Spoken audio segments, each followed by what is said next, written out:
and expediting. Two sous chefs and myself, and we constantly test the food during the process of the service, because sometimes you have a very good sauce and service starts, and the guy puts a little bit of the sauce. He's supposed to finish the sauce, he put it in a pan, let it reduce too much, and it's not the same anymore. So we have to constantly test. We constantly also test the fish, test the vegetables, not in every plate, but sporadically. What's one of your favorite places to travel to for inspiration?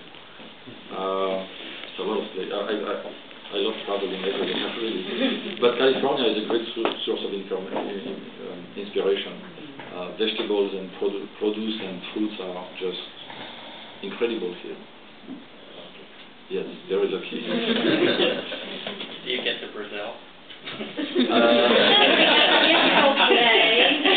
go to Brazil as much as I can. I went twice last year.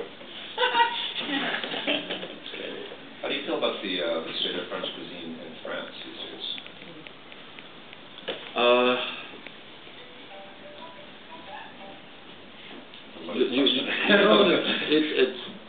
I mean, French cuisine at high level. I mean, like. I mean, you talked about La Tour d'Argent, which is a classic French cuisine restaurant. I'm not sure. Do you feel that there are as many groundbreaking techniques being developed there as there used to be, or is it there's a sense that it may be stagnating? You know, the Spaniards really came very strong with new techniques, and Ferran Adrià being definitely a leader in that aspect. And the French didn't pick up on that too much. Therefore, their evolution in terms of like being modern wasn't there, and they lost maybe their leading position in terms of being innovative. You know, the last time the French were innovative was during the Nouvelle Cuisine, and Nouvelle Cuisine was very revolutionary because before that you had the Escoffier classic cooking. And basically, you were reading the Escoffier and you were duplicating the recipe, and there was no margin for any interpretation or creativity. And on top of it, that cuisine was very heavy. Nouvelle Cuisine, just suddenly the chef said, no, I can do whatever I want. I don't need to follow Escoffier, and nobody's going to tell me that cilantro tastes bad with salmon. If I like it, I'm going to do it. And they lighten up the cuisine by avoiding flour and gravies, and by the use of crème fraîche and butter. Was actually that use of crème fraîche and butter that may sound heavy today or rich, at the time was light compared to the previous cuisine. And that from the Nouvelle Cuisine we went, it had a long run. And then suddenly we woke up one day and Ferran Adrià was doing incredible things, using new technology and using industrial chemicals that were used in the food industry, but at the industrial level, not for restaurants. And he worked with scientists, and they helped him to develop those new flavors and new combinations and new textures. So the French were lost with that. They didn't pick up on it. They stayed fairly traditional, like I said. However, now the young generation has picked up on it and has kept, you know, what I like about French cuisine, despite the controversy of a lot of people saying, oh, they're not the best anymore. What I like about their cooking is that it's about creating harmony, and it's about respect of the ingredients as an overall. Now, the fact that the French have picked up on those new modern techniques and assimilated, now they are able to integrate those techniques into their cooking. And what I find interesting is that, and I think we all, as a whole in the industry, we are taking the direction that we say ingredients are fantastic. The farmers, the growers, the people who forage, they bring the gift of earth, and it's amazing. We need those ingredients, real food. Now they use those techniques to, in a more subtle way, to elevate the quality of those ingredients. It's when the French are strong again, because they were celebrating the ingredients. They couldn't celebrate the techniques.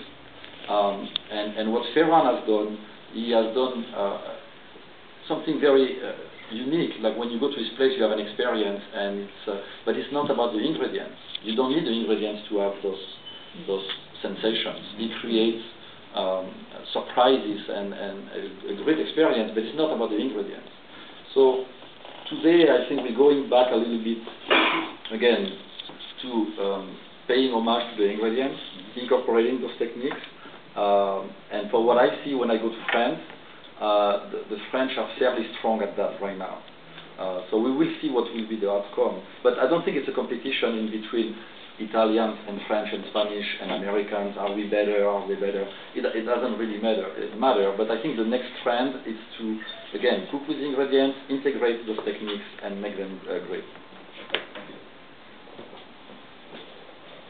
Well, what's your favorite ingredient? Black truffle.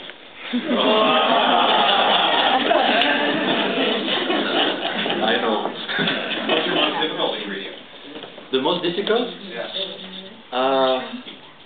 Well, to me, whatever has to do with baking and making pastry is difficult. I guess I'm too ADD to follow the recipes, so I am challenged by that. Flour is difficult.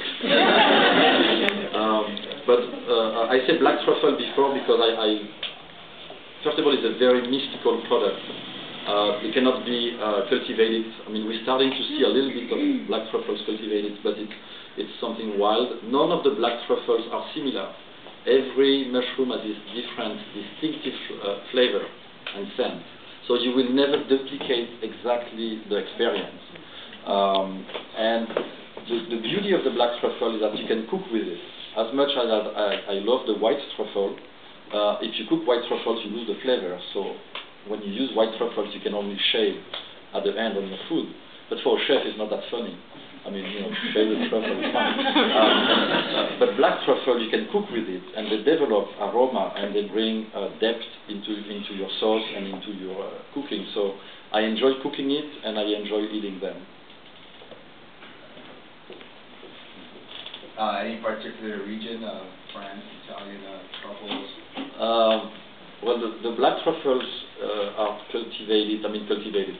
They have farms with trees, and they harvest under those trees in Spain, in the southwest and east of France, in Italy, in Croatia. And they all have the same name, Perigord truffle or Melanosporum, which is the scientific name. Are they using all pigs or some dogs? They use more dogs than pigs. That's right. Yeah. Yes, the pigs are less manageable, and I mean, they take a lot of space in the car. And, good point. and they have the tendency to eat the truffle very Yeah. You had a question? Oh, yeah. Why did you become a chef? Why I became a chef? Yes.